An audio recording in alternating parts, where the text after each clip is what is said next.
listen to the parable of the rich man and Lazarus. I said in the introduction that the parable of the rich man and Lazarus is a story of contrasts. It is a story of contrasts. It is a dramatic scene of contrasts. Why do we say that it is a story of contrasts? Contrast between riches and poverty. Contrast between heaven and hell. Contrast between reward and punishment. Contrast between compassion and indifference. Contrast between inclusion and exclusion. My dear brothers and sisters, the parable of the rich man and Lazarus is not easy to interpret.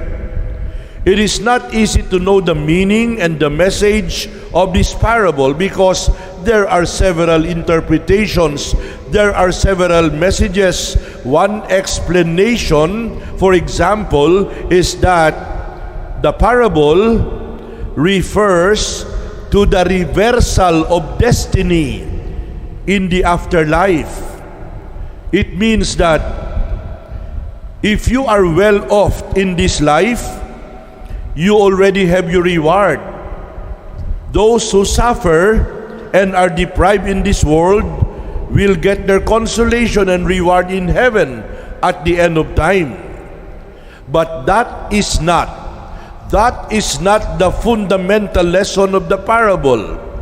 The fundamental lesson of the parable is that death can suddenly reverse the situation of people.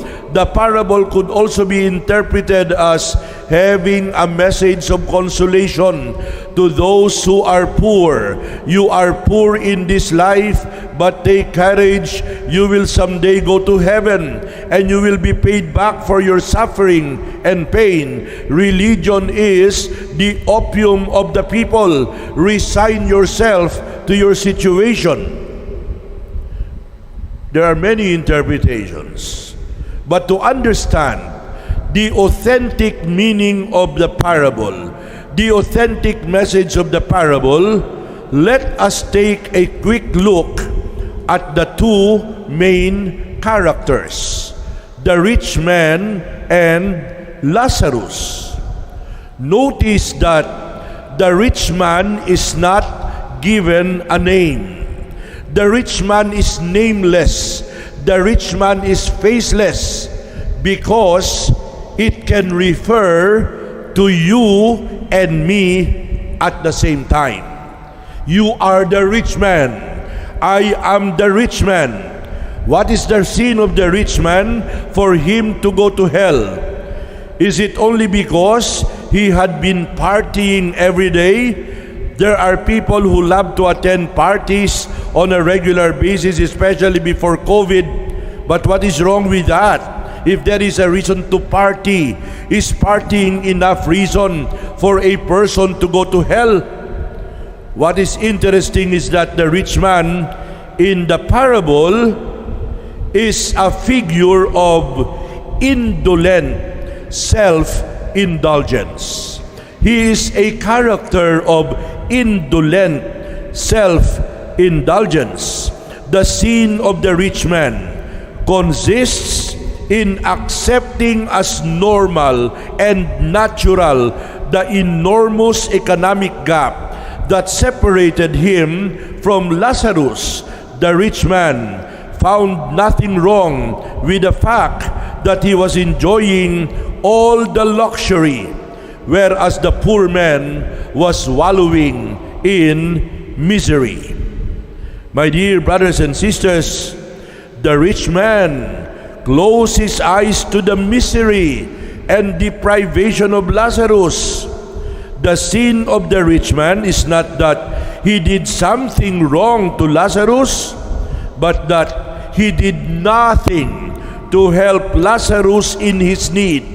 And this is where the distinction between the sin of commission and the sin of omission comes in. But it will prolong the homily. So, I will not discuss anymore the sin of commission and the sin of omission. Let us very briefly take a look at Lazarus.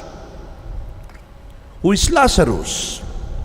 Do you know that Lazarus is the only character in any of the parables of Jesus who is given a name?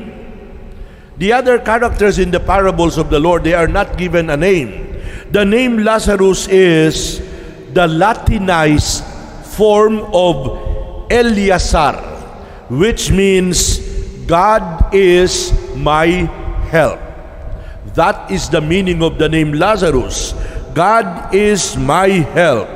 Lazarus was a beggar. His body was covered with ulcerated sores, so helpless that he could not even ward off the street dogs that pestered him. To make the long story short, because still long, but never mind, I'll conclude. My dear friends, each of us, you and me, each of us has a Lazarus in front of your door. There is also a Lazarus probably in front of my door. He is somebody whom I do not mind, somebody I snub, somebody I do not talk to. This is somebody who needs my help, but I do not lift a finger in order to help him. He or she may be somebody who does not have what we have, whatever it may be, because whether we admit it or not, we are all rich in something. We are all rich in something. Not necessarily money, but time, treasure, intelligence, education, talent. We are rich in something. My dear friends, the sin of the rich man is that he never noticed Lazarus and simply thought that it is perfectly natural and inevitable that Lazarus should continue to lie in pain and hunger while the rich man wallowed in luxury. Jesus in the gospel said, I was poor and you did not feed me. I was naked, you did not clothe me. I was sick and in prison, you did not visit me. I was helpless, but you did not help me.